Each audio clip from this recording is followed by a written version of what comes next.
Kia ora koutou, everybody. Welcome to another episode of Baskets of Knowledge. I think this is episode 150 something. We've lost count, which is pretty awesome. And it's a great testament to all of you out there that carry on listening to our podcast and our episodes. Tanya, how have you been and what's been in your basket of knowledge since we last spoke? Yeah, I've been all right.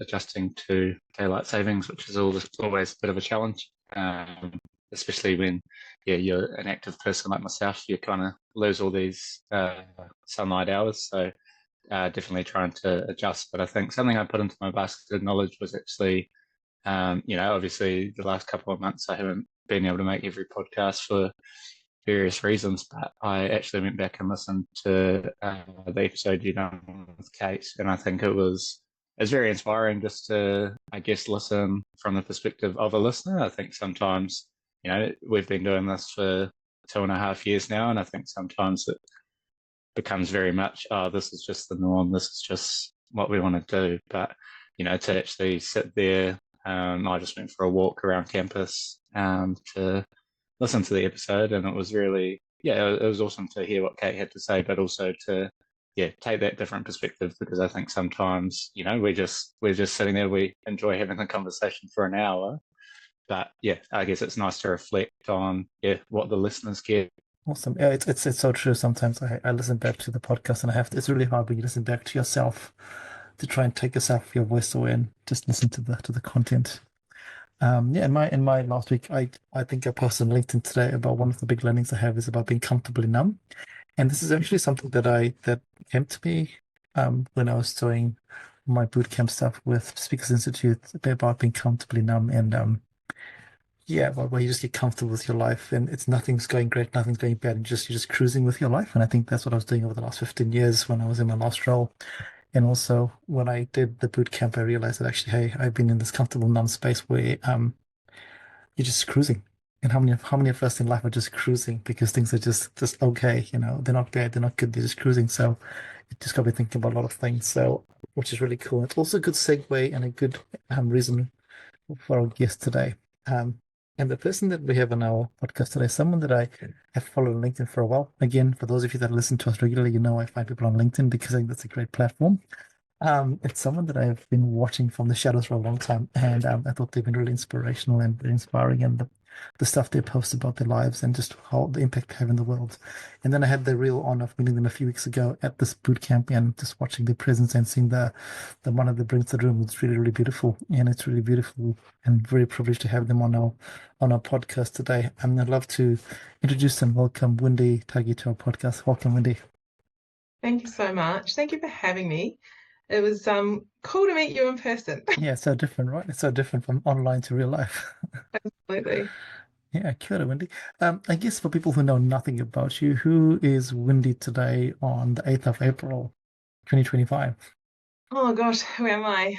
The big mystery. I'm just about everything and nothing, I think sometimes. Yeah, look, international speaker, I can say now, international business owner, the co-founder of Wyndi, which started as an accounting firm 14 years ago and developed over the years into what we call as a movement of enhancing the mana of Māori and Pacific people. Everything that we do basically is based around that. So still an accounting firm, but also business advisory, which is what I lead. And we also have outsourcing, which started off in the Pacific Islands, and we're growing that into Indonesia. We have charitable trust and all sorts of things. So just someone who's very passionate and trying to live fully so I can die empty, which is my keynote speech, my disruptive idea, what I talk about when I speak. It's really about just living each moment and not dying with regret, really. So that's all I do, is just live into my purpose and enjoy every day. And when my day comes, I'll die with a big fat smile on my face. So that's me. And I love that, and I think we'll come back to that quite a few times, live fully and die empty. What a great, great philosophy and what a great way to live your life at this moment. But if we go back 14 years ago and we met Wyndi, let's say 15 years ago, and we said to Wyndi, hey, in 14 years' time, you'll be doing this year, what would you have said to us at that point in time? I knew that I always wanted to be in business. I knew that from quite a younger age, but so I don't have a university degree. I went to Teachers College. I didn't finish. So, I was like, what am I going to do in business? I have no idea. Didn't feel like I had a skill set that I could sell or a product that I could sell. My husband became a chartered accountant. That's really what sort of snowballed us to go into business, really. Did I ever think that I would get here? Probably not. I knew that I would probably be good at business. I had no idea what I was doing. I just had some belief in myself. Very naive, but just and even then I don't even know that I wanted to make a difference. I just wanted more time with my family, like my children, and I realized I didn't really like the corporate space, which is where I was at, and I just felt like a number there, and I felt like I didn't really matter. And I thought, well, if I quit today, no one's going to care, and nobody really cares about the personal issues that I'm going through either. Before I met my husband, I was a solo mum for a good couple of years, and I really struggled to put food on the table, to keep my mortgage, and continue to work without really having any support close to me, which is really why I went into business, so that I could make the use of the time however I wanted to make my use of my time, and be able to be there for my kids, because I knew one day they were going to grow up, and I was going to either be really grateful for the time that I spent with them, or I was going to regret not spending much time with them. And business really was the way that I saw that I was going to be able to do that. I love that. Thank you for sharing that. And I think that goes back to what I said at the start, the whole comfortably numb thing. A lot of us live in that space. Then you could have so easily fallen into that trap of being comfortably numb because you were doing what you're doing. But life was saying, hey, wait a minute, I need to spend time with my children, as you said, in whatever way that looks like. And that's when you make change. And I'm really interested because, you just mentioned something that is really powerful. You didn't go to university, you didn't study business. And a lot of times, the young people that we work with think that you have to follow this pathway here. And what would you say to someone who goes, hey, I need to go to university to do this here, but actually there's lots of people that go, no, I've actually found my pathway by doing different things. Well, sorry, Tanya, because I know that you are at Otago, but my dad, he wanted me to go to university. He didn't get the chance to go to university when he was growing up. His mum passed away when he was young, and he was put out into the workforce and didn't get the education that he thought that he needed to have. And so I always knew when I was at high school that I was going to have to go to university. I never knew what I wanted to do. And when I went to the careers advisor, I said, I think I want to be a lawyer. And she sort of said to me, yeah, no, it's not going to happen. Pick something else. And I thought, okay, well, when I was younger, I wanted to be a teacher. So I went to Teachers College. And while I was at Teachers College, got pregnant with my first child. And after that, decided one child's enough. I don't want a classroom of them. And I didn't finish Teachers College. But, I've learned so much in just life. That's one of the things that I'm quite proud of, and that's one of the things that I use as part of my marketing spiel, is that I teach from my own experiences, the things that I've done well and the things that I've done bad. And so, it's like I've been there, done that, doing it. And I know that there are other business advisors out there who do advise from a textbook, who have never run their own companies. And I think, well, how can you really understand how hard it is to be in business if you've never done it? If you've never had to, wonder how you are going to pay your salaries, your wages, if you've never put your house on the line, if you've never gone to bed wondering how you're going to pay the bills tomorrow, then how can you really be giving good advice on how to be in business? So I remember 14 years ago, and I would walk into spaces, and I don't have an accounting degree. I'm not an accountant, and I'm Māori and a woman in a predominantly male Pākehā industry, and I wasn't taken seriously at all. Like, my team members who were Pākehā and male were the ones that were being spoken to as if they owned my company. And even though they would say, I don't own it, she does, they still wouldn't listen. And I thought, how many years am I going to have to go through this? How many years is it going to take before I have enough experience that someone is going to take me seriously and listen to what I have to say? And 14 years on now, I actually don't care what anybody else thinks. And I feel like I've done so much in the industry to shape it and change it and to be quite innovative. And now we have way more Māori and Pacific accounting firms out there that are really proud of who they are as Māori and Pacific. We didn't really have that back in the days. Yeah, I'm proud of the fact that I don't have any sort of formal qualifications. I had thought about whether I'd become an accounting technician or get my MBA just so I could have some letters after my name. But I feel like I'm a bit of a role model to the people who don't really fit inside a box. And so I thought, you know what, I'm not going to get those things because one, I don't really want to. And two, I'll prove to people that you don't really need to have those kinds of qualifications in order to be successful in life. And doing okay so far. Yeah, and thank you for sharing, because I think that just highlights the fact that, a piece of paper in some professions, you can be a doctor, that's you need to do that there. But like you said, sometimes you just live life and you have those experiences, and through lived experience you learn, you cry, you laugh, and there's only one way you can teach that, is when you've cried and laughed and someone else can cry and laugh with you as you go through that there, which is really beautiful to share. But also, as you said, there's the narrative that I'm trying to break as well, is you don't have to go to university. You don't have to, it's great if you can and want to, but you don't have to go to university. There's so many different ways of learning to this.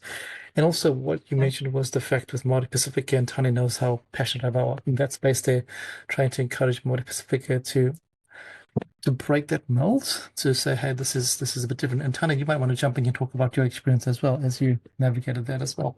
Yeah, 100%. I think that's something that I really struggled to navigate with, especially down here at the university. So I'm not, going to sit here and pretend like it's easy. And, that's conversations that me and Prajesh and, other people, role models that I've had in my life, that's something I've learned. And even going to Matatini back home in Taranaki a couple of months ago, it was really, I guess it made me just realise there's so much more, as you say, to, than just doing study. And I think I always done it because I was breaking the mold for my family. I have 7 siblings, and so being the first out of my parents or out of my siblings to go straight from high school into university studies to get those grades, it was never about doing it for me. And I think that's been a tough narrative to try and sell to people at university, or peers, friends, etc., who still go, oh, well, then why would you do it if you're not doing it for yourself? And it's been really, I think it is a challenging space to see yourself in, but also, that shouldn't stop you from engaging with it, with trying to challenge those norms that are happening, and I just think tertiary education in general. And I think, going back to that Matatini experience and doing 2 days volunteer work, that was amazing. But really to take my sister who's 14 and, navigating who she is as a person, that meant a lot more to me, so me and one of her close mates went, and it was a really cool opportunity for her to just engage in, whether it is to see boys that she likes and all that dumb stuff that you go and do at these events. Yes, that's part of the experience, but also, creating that environment where she does feel comfortable to be a part of that, a part of that story and a part of her Māori heritage, because I never grew up fully knowing that identity. And I think the deeper you delve, I think the deeper you probably realize that you'll never truly know that identity piece. And I think, instead it's really just going, it doesn't matter how much or how little you know, as long as you're comfortable to actually embrace your culture, whether it's Māori, whether it's Pacific Islander, whatever nationality or culture that you embrace, that you do just embrace it and know why you're embracing it. I love that. Yeah, and that's a journey that we're all going on a different pathway. So thank you for sharing that, Tane. And Wendy, one of the cool things when I first met you and you talked about what you do and you said the start was the fact that you outsource your work to the islands. I mean, how was it to navigate that? Because that is obviously novel and really like very, very different. Yeah, let's talk about how that was an idea and you're like, actually, this is really cool and let's be disruptive. Yes, let's be disruptive.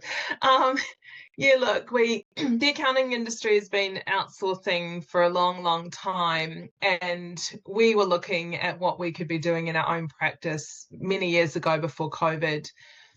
And so we started outsourcing and using another firm that was based predominantly in India, and maybe also in the Philippines. But what I found was, here I was on one hand preaching about how we're here for Māori and Pacific people, and then I'm offshoring all my work to India. And I didn't really feel like it aligned with our kaupapa. It didn't feel right. So I said to my husband, we can't keep doing this. It doesn't feel right in my gut. We've got to change. And we went on a business mission to Samoa, and we spoke to the Minister of Communication and Information Technology, and he was telling us about the infrastructure that was in Samoa and the cables that were landing and the connectivity increase. And I said to my husband, let's set up an outsourcing centre here. And so we told the minister, we're going to set up here. And he went, oh, yeah, okay. And then a couple of months later, we went back and saw him and said, we've set up. And he was like, you are the first person who's ever come here on a mission and then actually said you were going to do it and then done it. So for us, really, it was just an alignment.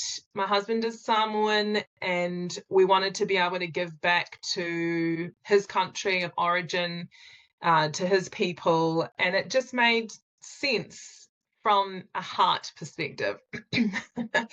From a business perspective, maybe not quite so much. And it has taken us quite some time to get it set up, to get things rolling, to get the wheels sort of churning better than they were. And then obviously, well, not obviously, but just after we set it up, we went through COVID. And so pre-COVID, we were over there every sort of 4 to 6 weeks doing training with the team, getting them all set up. And then suddenly we couldn't go to Samoa anymore, and we're having to train online. So it was good in some ways for us to learn how to be able to do that and to set up all of our systems online, training modules online, which has really, I guess, helped with our growth and sustainability going forward, because now it's all there. So, thank you, COVID, for helping us to get the processes and systems and training in place. And teaching us that we can, I guess, save the money and not have to be there as often. So it really was just a heart piece decision. It was a need that we had in our company. And now we've got a few business accounting firms in New Zealand that are utilising our outsourcing centre in the islands. And I mean, what I love about it is a lot of those people have come to us because of our social impact. So they've come to us because of the work that we're doing to empower wāhine in the islands. They've come to us because we're, picking people straight out of university, or while they're still in university, giving them jobs and teaching them while they're able to also, so they're earning and learning at the same time. There's so much data that we collect around our social impact, the things that we are wanting to achieve, and particularly for wāhine, but we're wanting to expand that further abroad from just that. But so it's a heart piece. Yeah, and I think that's important to recognize, because sometimes we say the things and we feel the things, but we don't do the things, because of whatever situation. And it's a courageous decision to make that, I'm sure internally it was easy, but externally, as you put it out there, it was like, oh, as you said, am I making the right choice? But hey, it's really beautiful. And this is why I said disrupting, because it is a disruptive thing. I just said people go and say these things in different places, but they don't follow through. It's easy to talk. It's hard to follow through, which is I've really tried to check in with myself. What are we telling people in the world? What's the rhetoric? What messages are we putting out there? And am I following through on that in every single aspect that I need to be following through? And that was one of the things that I was like, we're not following through. So we either need to stop saying that we're about Māori and Pacifica, or we need to actually be for Māori and Pacifica. And so, I do that a lot. I mean, hold on a second, this doesn't really align with what we say, doesn't align with our values, doesn't align with our kaupapa. we either need to not do that, or we need to figure out how we can make this align. Yeah, for me, it's an integrity thing. Yeah, no, it's really, really beautiful. And, I am in the place we work at the moment, we talk about tika, pona, and aroha, and how those are really important in our values. And we had a conversation today that we spell these values, but do we actually live these values? It's great to have a mission statement that says, yeah, tika, pona, aroha, but are we actually doing it? That's a great, robust discussion. As you said, we say the things, do we do the things? And a lot of places say the things, but don't do the things. So true. Yeah, so it's really beautiful to hear that there. And I guess that the next question is that linked to your name in any way? Well, my name's Wyndi and my husband's name's Ali, and so it is a W and an E. Easy, yeah. But it's not. It just happens to be. But we is about a collaboration and working together. So when we started out in accounting, that people didn't like their accountant. So although we're the most trusted advisor, you were scared to call your accountant because you did not want to be charged for the 5-minute phone call that you were about to have. And so we thought, well, if we call ourselves we talk about being in partnership and collaboration. We have our packages so that you can call me and have a conversation, a short one, not a long one, but a short one for free. Then hopefully we can actually make a difference for you and your business. And so that's what is about. It's about not just me, not just you, but we collaboratively together working to help all of us to be successful, really. Because I know if I help a business owner to be successful, well, they're going to pay me, so I'm going to be successful. They're also going to refer me clients, which is also going to help me. But then also if I can help them, they will also help their team members. And then there's this ripple effect. And we know, particularly for Māori and Pacific businesses, that they will contribute and support their own communities. So, I'm helping them to make money. They are paying team members to do mahi. And then they are all contributing and giving money into their Māori and Pacific communities. So as a whole, we feel like we're making a difference inside the communities that we care about the most. So yeah, just happens to be our initials, but it very much is about this tato working together to be able to support each other in this ripple effect, if you like. Yeah, and it's true because everything in life has a ripple effect, and you go to want the ripple effect to be a positive one or a negative one, because everything we do is positive or negative in whatever happens with the outcome. So that's really beautiful. I was just chuckling because in my head I was like, oh, surely it's the initials of their name, surely, but actually there's a deeper story to it all, which is always great to hear. And I guess moving on with that, there is you at the start, you said you do everything, you do nothing, but in the everythingness, what has I've heard you speak. I think you're a fantastic speaker. Where did you go? Okay, business, or I'm doing the business, I'm doing the mentoring, I'm doing the coaching, and I want to speak. What was that I guess light bulb moment or whatever moment it was to go, this is who I am as well? It really hit almost 8 years ago when I got cancer. Yeah, so I guess my story goes 2017. My koko passed away in January. 3 months later, my dad passed away. 3 months after that, I got cancer. And so, when you're watching people around you die and then you're faced with your own mortality, it's a pretty life-changing event. And I've heard of this book that says gratitude to cancer. And I didn't actually read the book, but I spent a lot of time with a coach and trying to think about what are the lessons that I need to learn here, and what is my reason for being? Because I just thought, well, I could die tomorrow. I could die in 10 years or 20 years. I could be 100. I don't know how old I'm going to be, but I wanted to make sure that the time that I was here was going to make an impact, and that by the time I do get to the point of my death, that it wasn't going to be a sad, miserable, living in a whole bunch of regret and sorrow and wishing that I'd done things differently. It was going to be looking back on my life and going, wow, look at all the cool things that I did. Look at all of the people that I've impacted.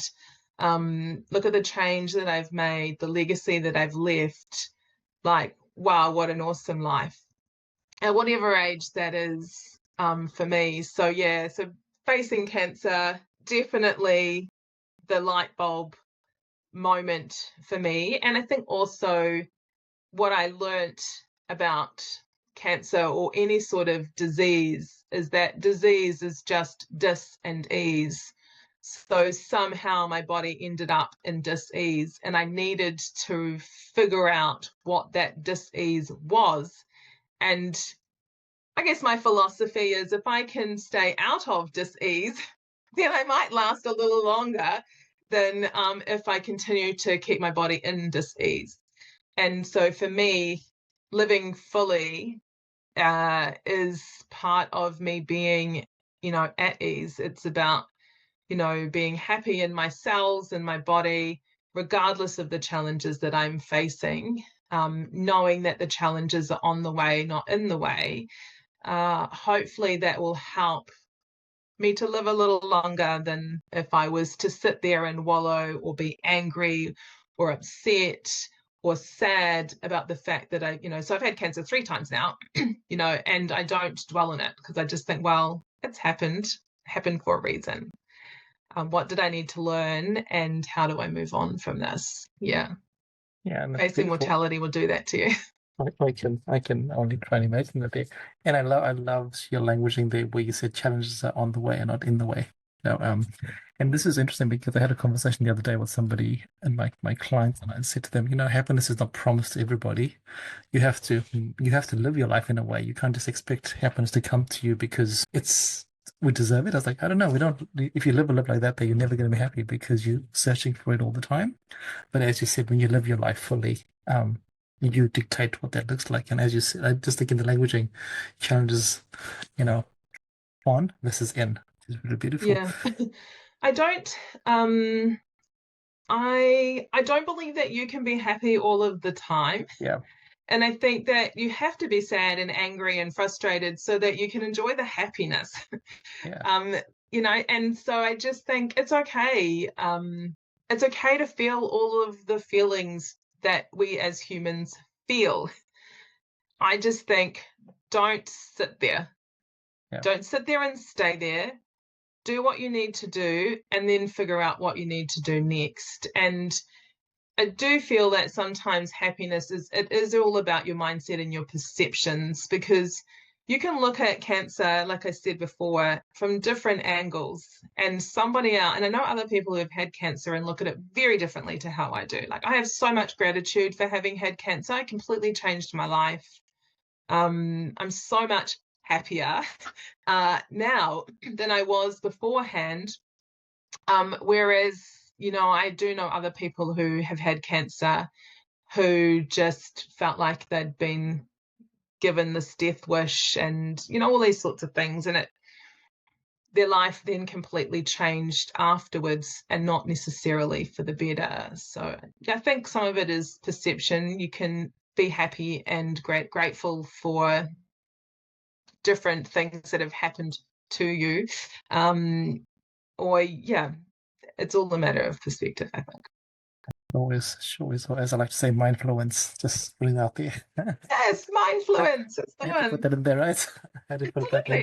And I guess, so you have this experience. When did you go? I want to take this to the world. I want to talk about this. I want to tell the world my story. So I did a visionary session with one of my coaches maybe 5 years ago now. Yeah, probably about 5 years ago. And I pictured myself on a stage wearing teal green and in front of thousands of people talking and sharing my story. And then a couple of years after that, it actually happened. And I feel like there's just so many challenges that I have faced in my life, a lot, that I just think, well, I've got a whole bunch of lessons that I can teach people. And I'm really into personal development. I'm very much into human behavior. So there's so many different things that I've learnt that I think, if I can help somebody, even if it's one person, to live differently, to be happier, to live fully, die empty, then I would be happy. And yeah, that just kind of naturally feels to me like what I am supposed to be doing now. You know, I don't think that I faced all of these challenges for nothing.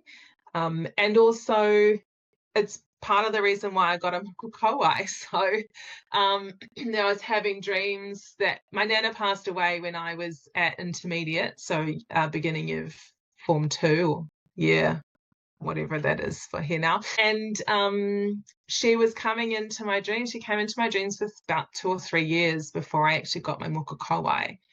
And she kept telling me I needed to get it done. And I mean, I'm a little bit vain, so I do care about my appearance. And I initially was like, no, like, Yeah. I gotta do that.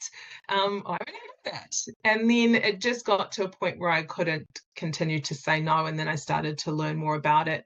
And yeah, basically she told me that it isn't for me.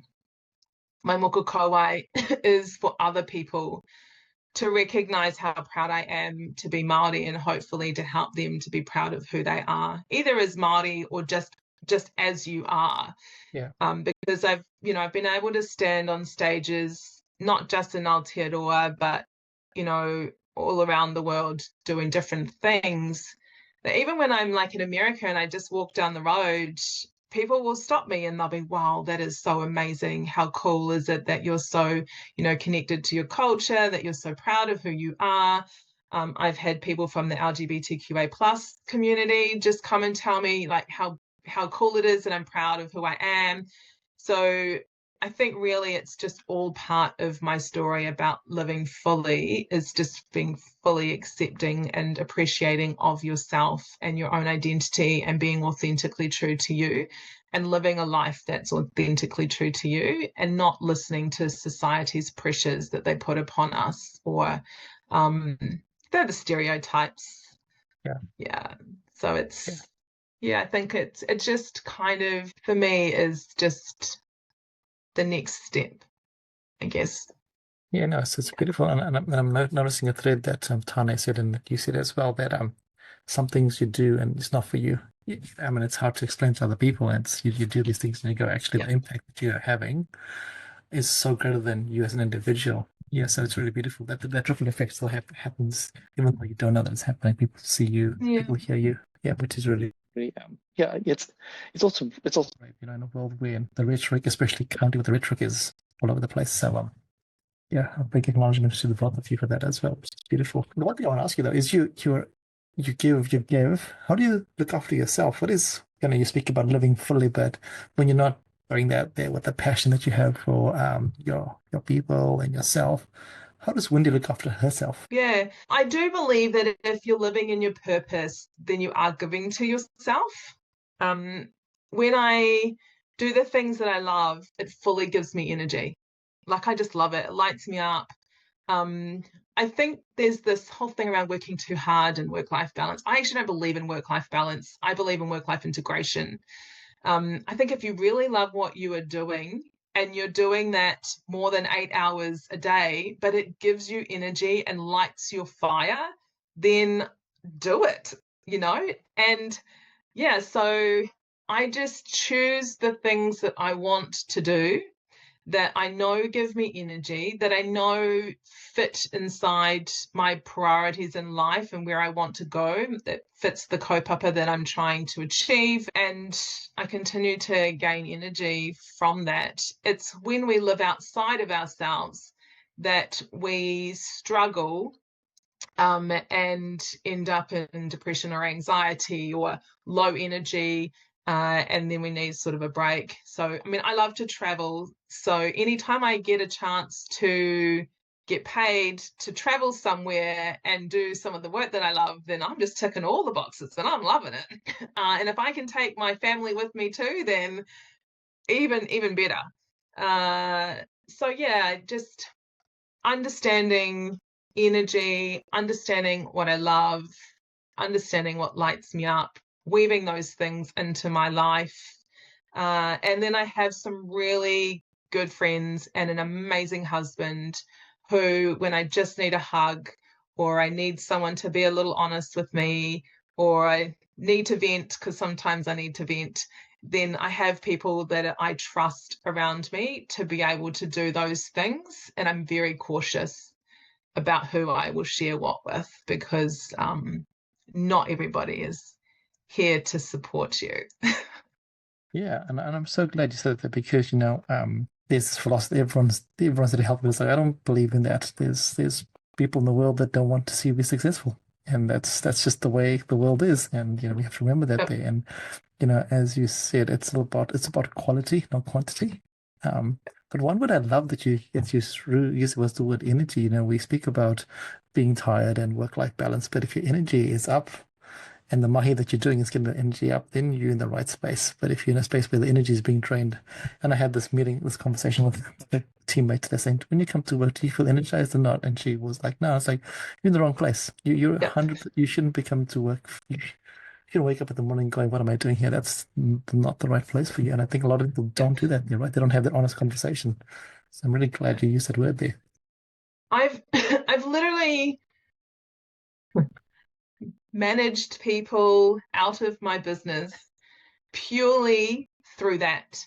Yeah. It's like, are you actually enjoying this? Is this lighting your fire? Can you think of nothing else but doing this? Like, you spend so much of your day inside my organization, and my values, my kaupapa, and if that doesn't align with your values and your kaupapa and you are not energized, then please, let's find you somewhere that you can be energized, somewhere that does align with your kaupapa. So, because life is too short. Like, totally. I know, and it's like, when you face that mortality, you're like, why would I waste years of my life, any time of my life, in a place that is not serving you? Like, I would much rather find a place that someone is enjoying and is like, just can't think of doing anything else. I would much rather help them to find that space than for them to be miserable inside of my organization. One, it's not good for my business. It's not good for anybody else's energy either. Nobody wins, so, right? Yeah. I've managed people out, and they absolutely love me because I've been able to figure out that that's actually what's going on. Because if you really love it, you'll be great at a job, and you'll continue to want to learn. You'll continue to want to be better because you're just intrinsically motivated to do that. But if someone else is having to motivate you, then it's because you really actually don't want to be there. Yeah, and again, those are hard, honest conversations that people have got to have with themselves, and also having people leaders that recognize that and go, hey, there's a bigger picture than the bottom dollar, or there's actually another human being in this whole equation.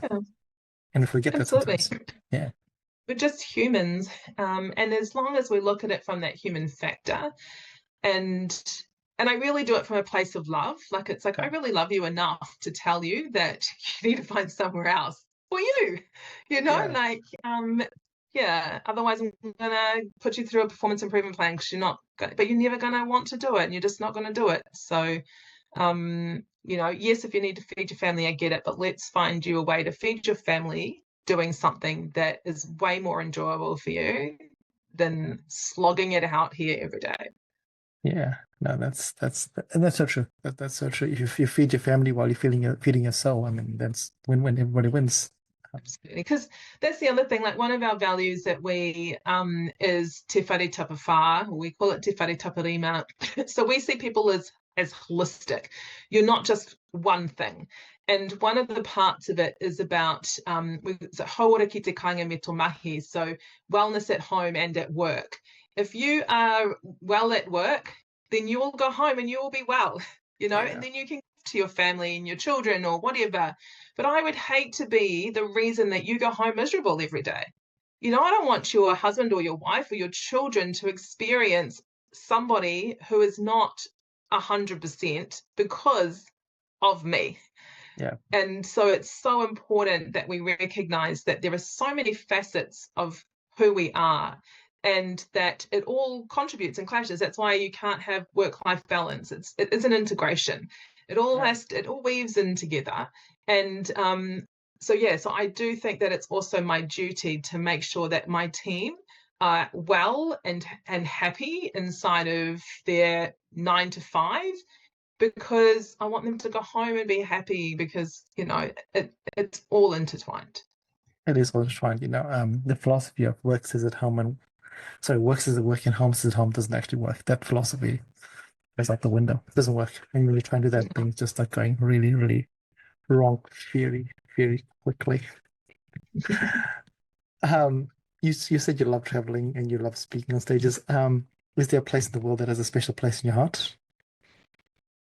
Disneyland. I love that.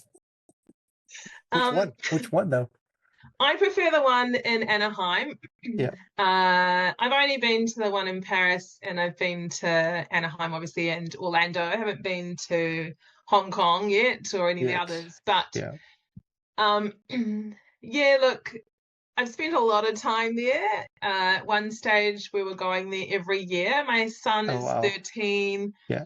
And he has been to Disneyland, I would say, at least for about 6 or 7 years we went to Disneyland. And we obviously didn't go once, so you go multiple days in those particular times. So yeah, he has seen Disneyland more than most adults will see it that are outside of America, I would say. But I do really enjoy America overall, other than some of the politics that happens. But I just love the sheer size of it, and the opportunities that can come from such a big place. Yeah, but Disneyland is just it really is the happiest place on earth, I feel. Do you have a favorite ride at Disneyland, or do you just go and go, bring it all, give me everything? Oh no, what did you say? Do I go on the ride? Do you have a favorite ride that you like? This is my ride. Well, from Orlando, I really like the Guardians of the Galaxy ride. That I just rode on that just recently. That was awesome. But the first time I went, is that even there, or is that? I think that's in one of the Disney Worlds. Oh, I just love them all. We just jump on all of them. Our son loves it too. So I think also part of the fun of it is that I love to see the excitement in his eyes. And we've taken our kids we have 5 sons.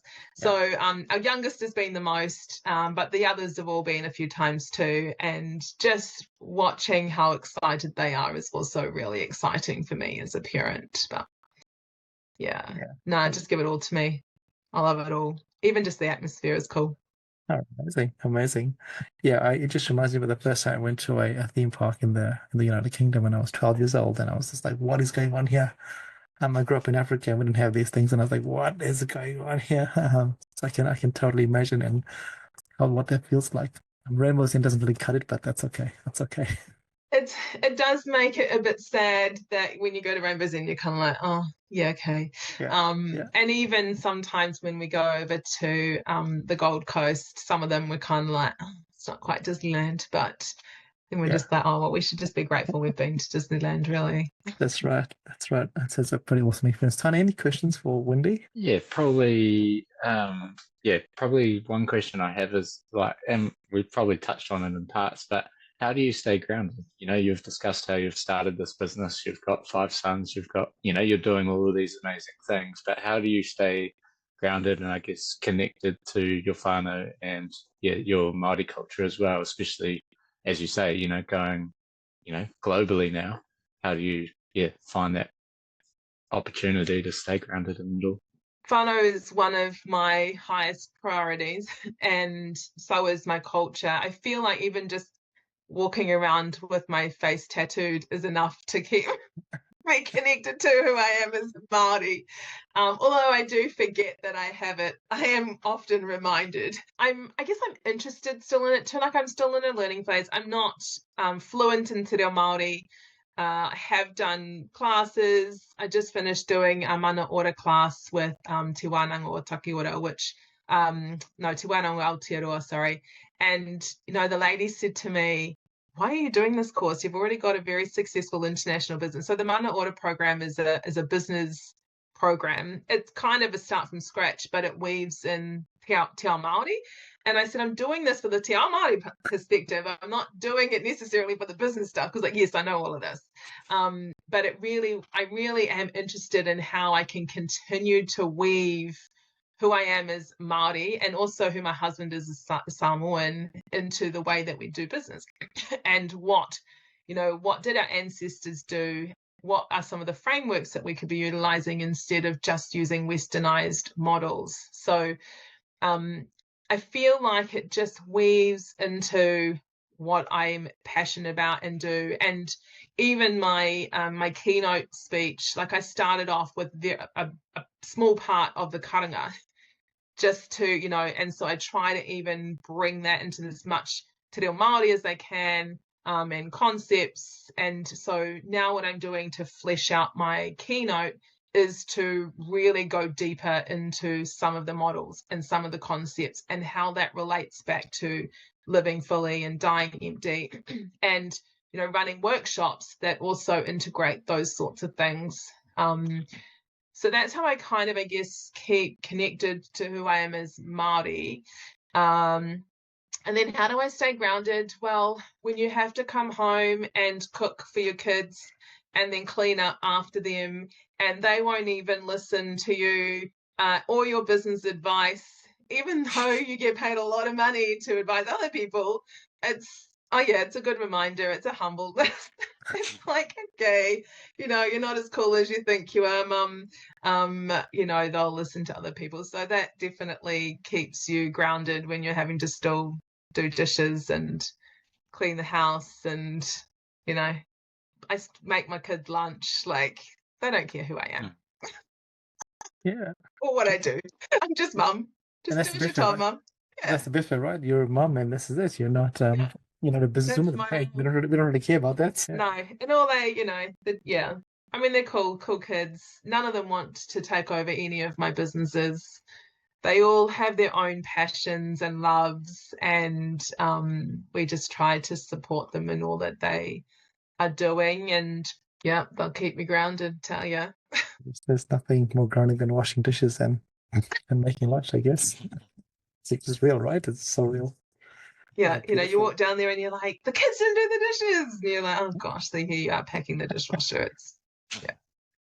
Beautiful, beautiful, Wyndi. Wyndi, we've been talking for about an hour or so. Is there anything that you'd like to add before we wrap up? I'll ask my last question that you think would be interesting for, I guess, myself, Tanya, and our listeners that you might want to share. I think it took me a long time to see the value in who I was and to just be okay with being me. And I guess one of the sort of things that I think about a lot is, or the sayings is, you could be the best peach on the tree, but if someone doesn't like peaches, it's not going to matter. And, someone is going to love you for the same thing that someone is going to hate you. And unfortunately, the better you do in life, the more people that are going to try and come and bring you down. So I don't bother trying to please anybody anymore because I'm never going to please everybody. And I think that was sort of part of us niching down with our accounting firm and just saying, you know what, we're just going to be unapologetically here for Māori and Pacific businesses. Even though we were told that we shouldn't, because we were told that New Zealand probably isn't ready for an accounting firm to come out and be like that. And I went, well, that's who we are. So let's just do it. And if it doesn't work out, then oh well. But if it does work out, all the people that know that we're here for them will come. And if our current client base leaves, then they obviously weren't here for us.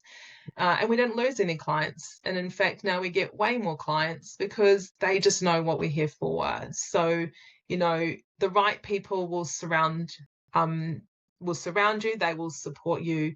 And the people that don't, well, they're just there to help you to learn some lessons, to help you to keep some boundaries. And I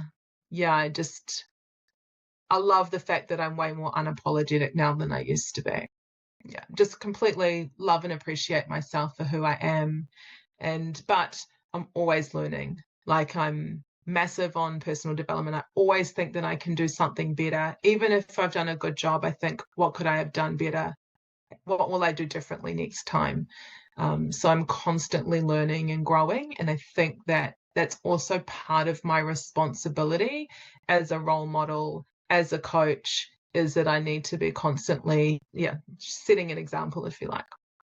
Yeah, I love that because there's a couple of things that you mentioned there was, when you try and please everybody, you please nobody. So why don't you just please the people? Just live your will, and those that are happy for you will always be happy for you, and those that are gonna hate you, they're gonna hate you. Haters are gonna hate. That's just life, right? But what I loved about you was what you said at the end was, and I have a team member who always reminds me that always be a student. Always be a student. And I was like, that is a great philosophy to have, because sometimes we forget this, and we just think, oh, I've reached the pinnacle of whatever XYZ, but we're always learning. And as you said, it's a responsibility for yourself and to everyone else around you to always go, I don't know everything. Like, the more you know, the less you know. It's so interesting. It's so interesting. So Yeah. thank you for that, Wyndi. Yeah. It's so important. I guess kind of going back to something you mentioned earlier, Tanya, was, I believe that you can learn something from anybody and everybody. So, that keeps you grounded. You don't ever walk into a space thinking, I know more than everybody else in this room. I always walk into a space and think, I wonder what I'm going to learn from somebody today. We all know different things about different things, and you'll never know everything about everything. You might be really good at a particular topic, but there's always going to be something that you can learn. So I always think, who can I learn from here? What can I learn? What little piece of advice or little nugget am I going to take from this particular event or experience? There's always something that you can learn. And I guess you've shared so much amazing knowledge here, Wyndi. Our last question that we always ask our guests is, our podcast is called Bosses of Knowledge. Is there any particular piece of knowledge you'd like to put into this kete for tonight? I mean, you've shared so much there, but is there one piece of knowledge that goes, this is something that really hits home for me? Yeah, I think the biggest learning that I got, or the first piece of learning that I got after cancer, was to really understand who I was as a person. And there's so much to that, like so much. You're going to constantly be learning who you are, but understanding your whakapapa, like where you come from, who you come from, where all of those sorts of things about your ancestry. Because I do believe that you carry the DNA of your ancestors, and so all of the knowledge and all of the lessons that my ancestors have learnt have got me to where I am today, and I have a responsibility to them to continue that on. And so that's one part of that, fully understanding who I am, understanding my reason for being, understanding what gives me energy. And if you can do all of that as a really good foundation and continue to do that, I think that really helps to set you up going forward. But yeah, just that truly understanding of who you are, not who society wants you to be. I'm a mum of 5. There's so many things around that society says that I shouldn't do. But I don't shame myself for not meeting all of the expectations of society or anybody else. This is who I am. This is what I'm here for. And I just continue to live into that. So yeah, really, really understand who you are. And that's a conversation you have with yourself, which sometimes gets emotional, and you go to places where you go, actually, this is pretty scary, but you've got to get through that to really find out, like you said, who you are. And Wyndi, thank you so much for jumping on. This has been really beautiful. I can see why live fully, die empty is a motto in your world, because everything you've shared today just exudes that energy of living fully. And whenever the world says goodbye to you, say goodbye to the world. I'm sure it'll be a much richer place. Just as you said before, whether it's one person or 20 people or 30 people, that impact is really, really beautiful. Any last words before we say goodbye? No, I just want to say, yeah, again, just reiterate what Patricia said, just a massive thank you for jumping on the podcast. And I know that a lot of people will, take guidance or take something out of your conversation. It'd be awesome to, stay in touch now that I've finished study and looking at, my next steps. So, thanks again. It's been my absolute pleasure. Ngamahi nui kia korua. Thank you both for having me in your podcast. No worries. Thank you, Wyndi. Thank you, Wyndi. It is very beautiful.